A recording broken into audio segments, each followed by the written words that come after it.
So somebody asked me to make a video how to make those chicken feeders. I posted a few weeks ago. I almost forgot to do it, but I'm getting ready to make one right now. So it's this 55-gallon drum. It's a plastic drum. I'm cutting the top out of it right now. So I'm going to pause this video while I finish cutting the top out, and I'll get back. Alright, so now I got my top cut out of my barrel, rinsed it out, and got to figure out where I'm going to put my holes. So I want to put six openings in this one. So it's going to be hard to do this while I hold the phone, but basically I start with the center line kind of there, and on this particular barrel, if I roll this tape measure around 12 inches, put a mark, and start there, come around 12 inches, make a mark, start there, come around 12 inches, I'm back at my center line.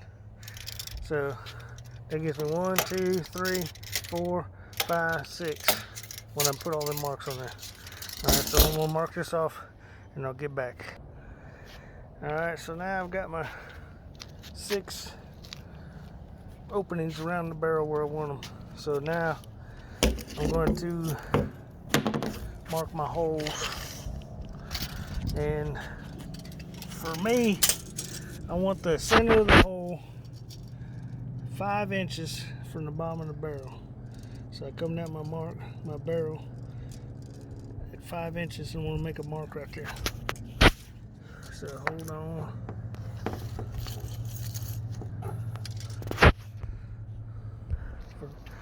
I laid my magic marker down somewhere. Alright, try it again. I'm going to come down from my mark 5 inches. Alright, so I made a mark of 5 inches from the bottom of the barrel. I'm going to do that around all 6 of my places. Okay. Didn't mean to. There you go. Sorry about that. I didn't mean to take a picture of myself. At any rate, I made my marks all the way around the barrel. So now what I'm going to do is draw my circles. And actually what I used was these are the, I bought these at Home Depot or Lowe's. They're 90-degree long elbow. You get them in the, if you get them in the where they sell for like drains and French drains and stuff like that, they're not pressure rated, so they're a lot cheaper. If you go to regular plumbing, they're real expensive. This is a 4-inch 90-degree long elbow, and basically what I do, here's one that I cut already. I cut them, cut the ends off right there. Here's one I've done already. So I've got this scrap piece. This piece slides right over the top of there. So I'm going to use this as my circle. So I'm going to go around here and draw a circle where I put all my X's. Alright, now I got my circles marked around the drum. You can see those, yeah, I guess you see it. Now I'm going to drill me a starter hole so I can cut them with a jigsaw. Alright, so now I got all my circles marked. I got a hole started. Got my jigsaw in here. Now I'm going to cut all them circles out. Alright, so saw my hole out. And now my tube drops right down inside there.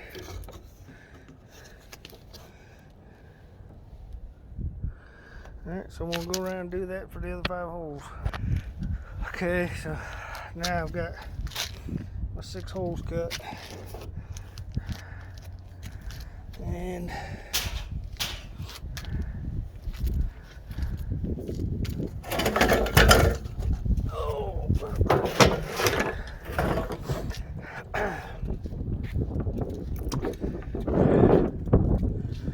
So now all I gotta do is cut my tubes. Like I said, I got these 4-inch, 90-degree long elbows. I'm gonna cut them off right there. Cut the ends off, and then I'll put them in there. So cut those and be right back. Alright, so I used my chop saw to cut the ends off of these, and now I got my 6 cut.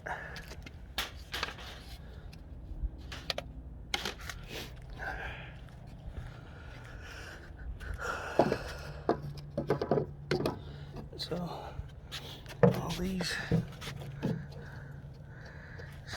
stick inside the drum.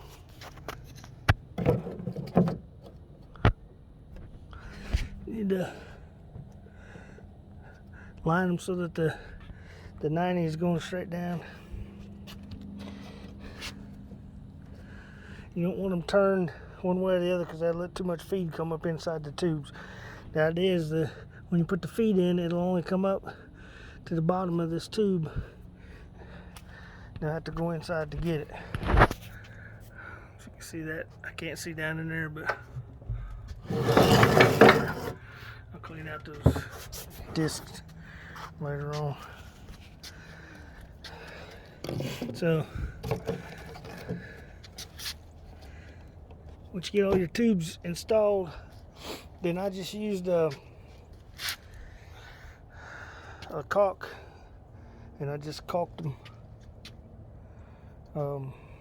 There might be a better way to secure these things to the drum. I didn't do anything like that other than just caulk around the outside, and I'm going to go ahead and put all these in and then caulk them, and then I'll finish the video. Alright, just in case you're wondering, this is Dynaflex 230. I don't know if it's, not saying there's anything special about it, it's just what I used.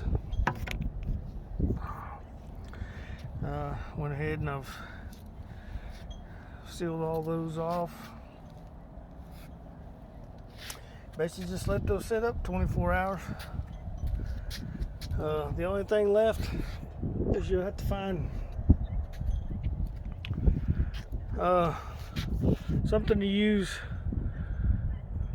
as a lid.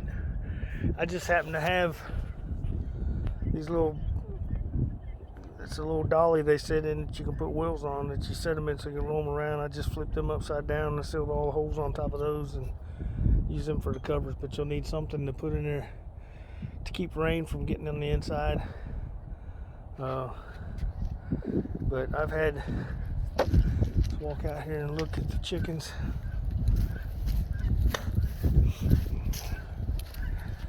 See, they're eating out of those now.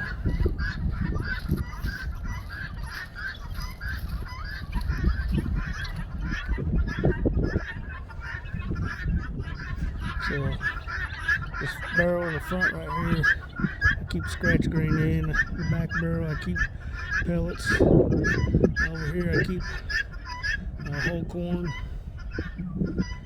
And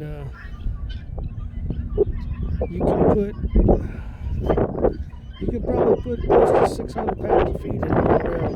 And I'm sorry, not 600 pounds. Maybe 300, 350, because I put 450-pound bags of scratch grain in that barrel, and it filled it about 2/3 of the way. I probably could have got 2 more bags, 2 or 3 more bags in there, and that lasted them. For me, that lasted almost 2 weeks, which is fairly good because we got 10 turkeys, I've got close to 100 guinea running around out here, and probably 50 chickens. They're all free ranging, and they all eat out of those barrels. And ever since I started using those, they eat when they want. And before I started using those barrels, when I came home from work and walked out here to the fence, all of the chickens and guineas would just kind of rush me. wanting fed, and I would feed them in the evenings when I came home, and then during the day they just really didn't have nothing to eat because, you know, wintertime, there's nothing really for them to. They do a lot of scratching and digging, but there's not a whole lot for them to find out there. So with these, they pretty much stay fed, and egg production seems to be going up. Everybody seems to be fat, dumb, and healthy. So that's how I made them. Somebody asked for a video of how I put those together, and that's pretty much it. They're not real hard to do. It's not that expensive. I think those, I want to say those fittings that I bought at Lowe's, at my Lowe's in Simpsonville, South Carolina, those are about $5 a piece for the 90-degree elbows that I cut off.